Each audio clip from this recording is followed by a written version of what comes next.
Chocolate and peanut butter, Pizza Hut and Taco Bell, chorus and echo. Some things, once you have them together, they just feel inseparable.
Let's take a deeper look at that demo, starting with the chords in the first guitar. I used kind of a middle-of-the-road setting all around on the pedal for that.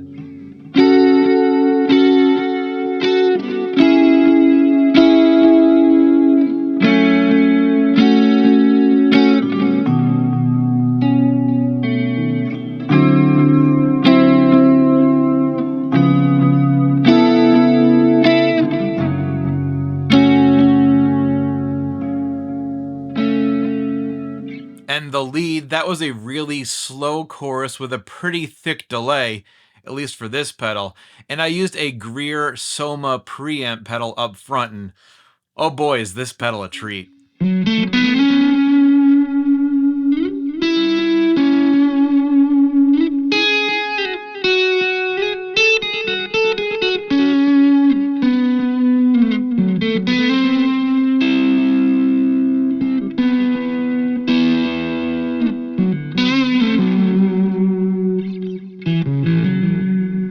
Alright, so what the heck is this thing?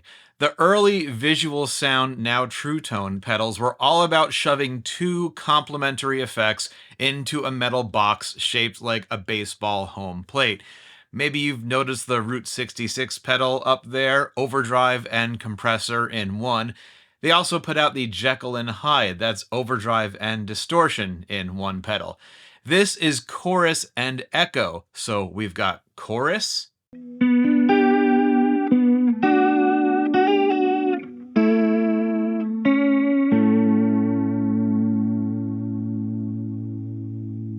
and we've got echo,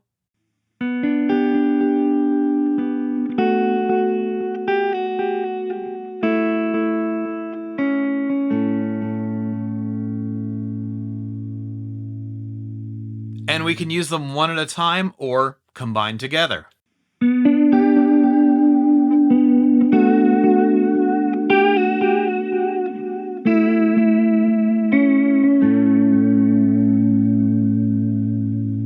Now, whenever I'm trying to find the right pedals to show on this channel, sound and practicality are top priorities for me, but I just can't help but be fascinated by this. Check out the absolute size and the layout of this thing. I know none of this matters when we're 3 hours deep into a bar gig, but that's just not something you see every day. And look right over here, that's a PT2395 delay chip. Now, this chip does not make it a bucket brigade delay, but it also doesn't make the pedal what we would typically call a digital delay. It works in digital. It stores digitized data onto a memory chip, but it comes with its own filters and analog to digital and digital to analog converters, so you can plop it right onto an otherwise analog board, and that's why that PT2395 and the PT2399 are so big with hobbyists. You don't need to write or load any algorithms or code. It expects analog inputs and produces an analog output. What really matters, though, is how it sounds. And, well, You be the judge. Here it is with the feedback and the mix cranked all the way up.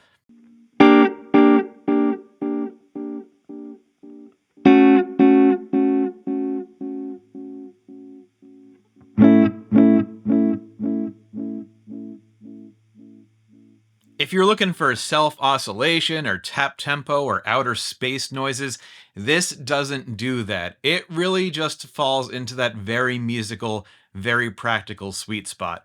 One of the features of that chip, though, is this delay select. These pins here let us select from a short, medium, or long delay. This switch on the front is presumably wired up to that, so the short side is good for those slapback echoes, and the long side goes up to a little over a second for those longer delays.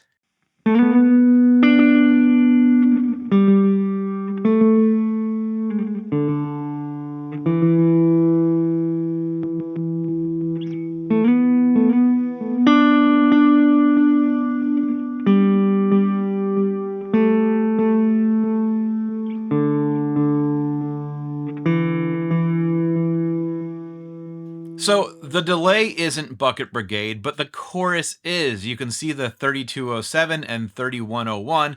That's the Bucket Brigade and oscillator chips right over here. And with this pedal, we get the rate and depth, but we also get the delay time. And that gives us a whole lot of flexibility in just how deep, warbly, or subtle we want our chorus to be.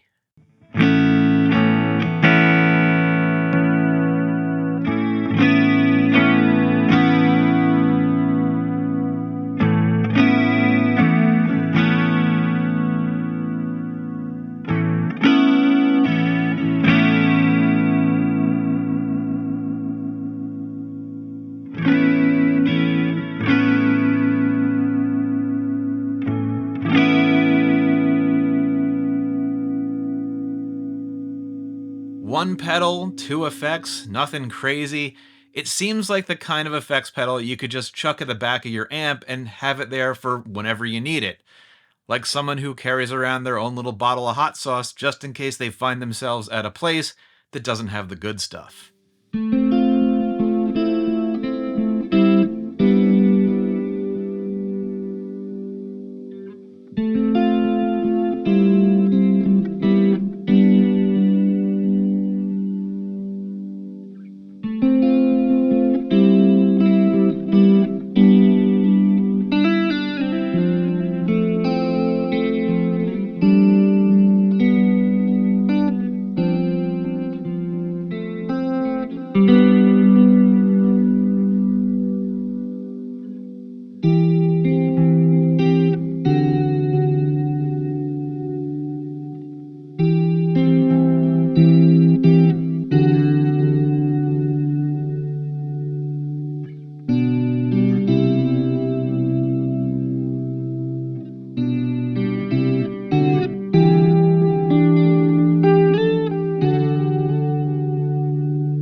Yeah, just the one guitar in there, a little progression I've been playing around with, and I thought it sounded better being all detached and dynamic like that. Now, it makes me really happy when I get to the end of a video and I get to say, you can pick one of these up for around $100. Well, you can pick one of these up for around $100. Even less if you shop around or you play the long game on some auctions.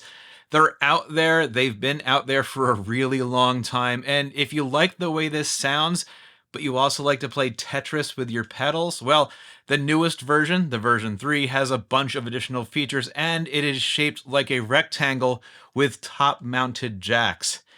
I just think this is a thoughtfully designed pedal that gets along really nicely with the way that I play guitar. I can dial up just about any setting up here, and it all just seems to gel together.